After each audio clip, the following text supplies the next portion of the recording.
ہے تو تب بھی مرے گا، بڑا ہے تب بھی مرے گا، کوئی امیر ہے تب بھی مرے گا، کوئی غریب ہے تب بھی مرے گا۔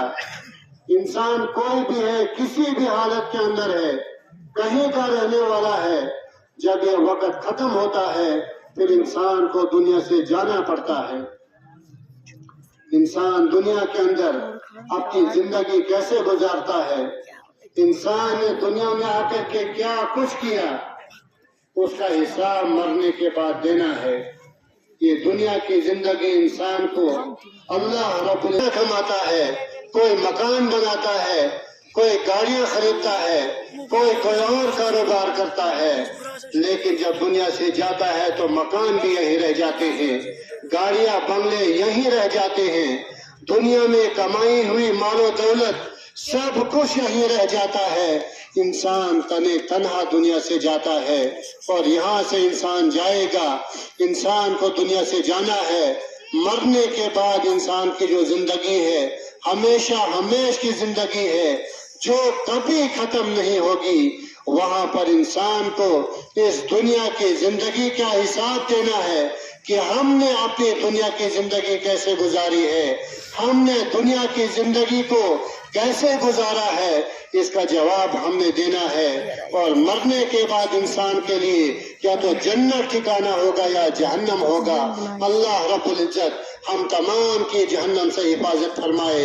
انسان دنیا سے جائے گا یا تو اس کی منزل جنت ہوگی یا جہنم ہوگی، لیکن کون جنت میں جائے گا کون جہنم میں جائے گا اس کا دار و مدار ہماری اس دنیا کی زندگی کے اوپر ہے کہ ہم نے اپنی دنیا کی زندگی کیسے گزاری ہے، ہم نے اپنی دنیا کی زندگی میں کیا کچھ کیا ہے۔ اگر اپنے رب کو پہچانا، اگر نبی کریم علیہ السلام کی سنتوں کو اپنایا، آپ کے نقش قدم پر چلے، ہم نے غلط کاموں کو چھوڑ دیا، جھوٹ چھوڑ دیا، بے دینی چھوڑ دی، بددیانتی چھوڑ دی، ہر غلط کام چھوڑ دی۔ اللہ نے جیسے زندگی گزارنے کو کہا ہے، نبی کریم علیہ السلام نے جیسے زندگی گزارنے کو کہا ہے، اگر ہم نے ویسی زندگی گزاری تو یقیناً ایسے آدمی کا ٹھکانہ جنت کے اندر ہوگا۔ لیکن اگر دنیا کی زندگی ہم نے اللہ کے بتائے ہوئے طریقے کے مطابق نہیں گزاری، رب چاہے زندگی نہیں گزاری، ہم نے من چاہے زندگی گزاری، اپنی مرضی سے زندگی گزارنا شروع کی، ہم نے صحیح اور غلط کو نہیں پہچانا، ہم نے حق اور ناحق کی پہچان نہیں کی، اگر ایسی زندگی ہم نے گزاری تو ایسے آدمی کا ٹھکانہ جنت کے اندر نہیں ہو سکتا ہے۔ میرے محترم بزرگوں اور دوستو، یہ دنیا ہر ایک نے یہیں چھوڑ دینی ہے۔ اس وقت ہم دنیا کے اندر ہیں، آج سے پہلے ہمارے باپ دادا تھے، پردادا لکڑ دادا تھے، ان کا بھی ایک دور تھا، ان کی بھی زندگیاں تھی، ان کی بھی جوانیاں تھی، لیکن آج ہم سے جدا ہو چکے ہیں، قبروں میں لیٹے ہوئے ہیں، آج ہمارے درمیان میں نہیں ہے۔ ایک دن ہمارا بھی یہی حال ہوگا، ہم اس دنیا کے اوپر نہیں ہوں گے، اس زمین کے اوپر، اس دھرتی کے اوپر ایک دن ہم نہیں ہوں گے۔ کسی کا بیٹا ہوگا، کسی کا بھائی ہوگا، کسی کا پوتا ہوگا، کسی کی زمین پر کوئی لڑ رہا ہوگا، جھگڑ رہا ہوگا، ہم سب قبروں میں پڑے ہوئے ہوں گے۔ میرے محترم بزرگوں اور دوستو، اس دنیا میں کسی نے رہنا نہیں ہے، ہر ایک نے یہاں سے جانا ہے، اس دنیا کو یہیں چھوڑ کر کے جانا ہے۔ انسان مر جائے گا، مرنے کے بعد ایک نئی زندگی کا آغاز ہوتا ہے۔ انسان سوچتا ہے کہ فلاں کا انتقال ہوا، فلاں آدمی مر گیا، لیکن یہ مرنا نہیں ہے بلکہ یہ نئی زندگی کی شروعات ہے، جو آخرت کی زندگی ہے، جہاں ہم سب نے جانا ہے، ہم سب نے وہاں جانا ہے۔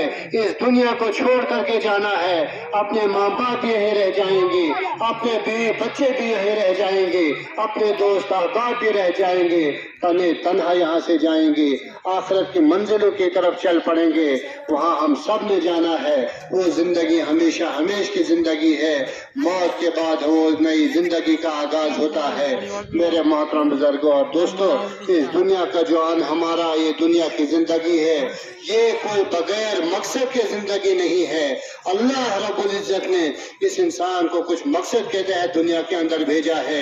اگر اپنے مقصد کو ہم نے پہچانا، اپنے مقصد کو ہم نے سمجھا تو ہم کامیاب ہیں۔ لیکن اگر اپنے مقصد کو بھول گئے، ہم دنیا کمانے کے پیچھے چل پڑے، ہم اپنے رب کو بھول گئے، ہم نمازوں کو بھول گئے، ہم روزے رکھنا بھول گئے، اپنے مال کی زکوٰۃ دینا بھول گئے، حلال اور حرام کے درمیان ہم نے پہچان نہیں کی، صحیح اور غلط کو ہم نے نہیں سمجھا، اگر ایسی زندگی ہم نے گزاری تو میرے محترم بزرگوں اور دوستوں، آخرت کے اندر انسان کو جہنم دیکھنی پڑے گی، اس آدمی کو جہنم کے حوالے کر دیا جائے گا، یہ دنیا یہی رہ جائے گی، سب کو یہاں سے جانا ہے۔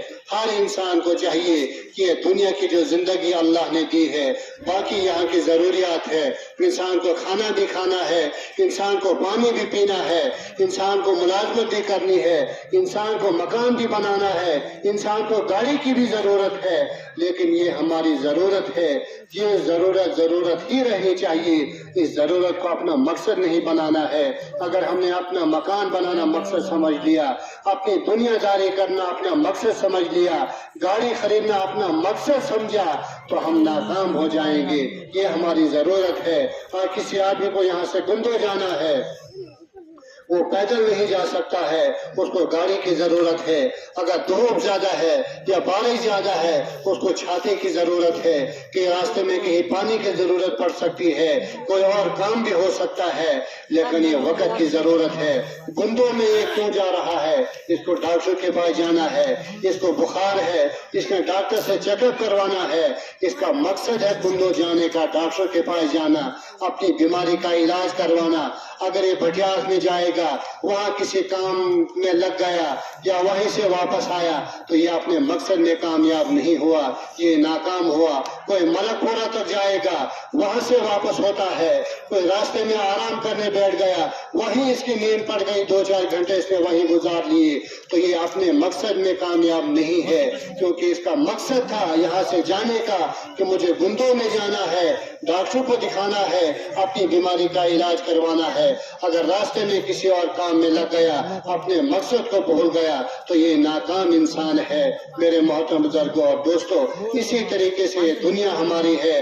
اگر ہم نے مکان بنانے کو مقصد سمجھا، ہم نے دنیا داری کرنا مقصد سمجھا، اگر ہم نے گاڑی خریدنا اپنا مقصد سمجھا، اگر ہم نے دنیا کے اندر مال و دولت جمع کرنا اپنا مقصد سمجھا تو ہم ناکام ہیں، ہم ناکام ہو جائیں گے۔ اس دنیا کے اندر بھی ہماری ناکامی ہوگی اور آخرت کے اندر بھی ہماری ناکامی ہوگی۔ میرے محترم بزرگوں اور دوستوں، ہمیں چاہیے کہ اپنی زندگی ویسے گزارے جیسے اللہ نے بتایا ہے، اللہ کے نبی علیہ الصلوۃ والسلام نے زندگی گزارنے کا بتایا ہے۔ ہمیں چاہیے کہ اپنی زندگی اسی طریقے سے گزاریں۔ اگر ویسی زندگی ہم نے گزاری، نبی کریم علیہ السلام کی سنتوں کو اپنایا، آپ کے طریقے کو اپنایا، آپ کے نقش قدم کو اپنایا، تو بس یہی ہماری کامیابی ہے۔ آج ہم اس دنیا کے اندر ہیں، کل نہیں ہوں گے۔ آج اس دنیا کے اندر ہم ہیں، ہمیں خود بھی دین پر قائم رہنا ہے، خود بھی ایمان پر قائم رہنا ہے، اپنے گھر والوں کو بھی اس کی تاکید کرنی ہے، اپنے بچوں کو بھی اس کی تاکید کرنی ہے۔ آج کے اس دور کے اندر کتنے قسم کے فتنے اور فسادات ہمارے سامنے ہیں، کیا کیا ہمارے معاشرے کے اندر ہو رہا ہے۔ کوئی شراب پی رہا ہے، کوئی جوا کھیل رہا ہے، کوئی بدکاری میں مبتلا ہے، کوئی کسی کام کے اندر مبتلا ہے۔ میرے محترم بزرگوں اور دوستوں، یہ معاملہ کوئی چھوٹا معاملہ نہیں ہے۔ ایک باپ اگر خود نمازی ہے، خود دیندار ہے، کوئی حاجی ہے، کوئی عالم ہے، کچھ بھی ہے، لیکن اگر میرا بیٹا بے نمازی ہے، اگر میرا بیٹا بے دین ہے، چوری میں مبتلا ہے، یہ میرا بیٹا شراب پی رہا ہے، یہ بدکاریوں میں مبتلا ہے، تو میری نمازوں کا کیا فائدہ اگر میں اپنے بچے کو یہ نہیں کہہ سکتا ہوں کہ میرے بیٹے تو غلط کام کر رہا ہے، تو غلط کام میں مبتلا ہے۔ آج شراب کو ایسے پیا جا رہا ہے جیسے کوئی حلال چیز ہے، حرام چیز ہے نہیں۔ میرے محترم بزرگوں اور دوستوں، ان چیزوں کی طرف ہمیں توجہ دینے کی ضرورت ہے۔ صرف مدارس تک اس دین کو محدود نہ رکھا جائے، صرف مساجد تک اس دین کو محدود نہ رکھا جائے، بلکہ اپنے گھروں کے اندر، اپنے بچوں کے اندر، اپنی بچیوں کے اندر دینداری کا ماحول پیدا کیا جائے، اپنے گھروں کے اندر نمازوں کا ماحول قائم کیا جائے، اپنے گھروں کے اندر ایماندارانہ ماحول پیدا کیا جائے۔ اگر ہم نے ایسا نہیں کیا، ہم دیکھتے رہے کہ مدارس میں بچے پڑھ رہے ہیں، کسی نے اپنے بچے کو مدرسے میں ڈالا،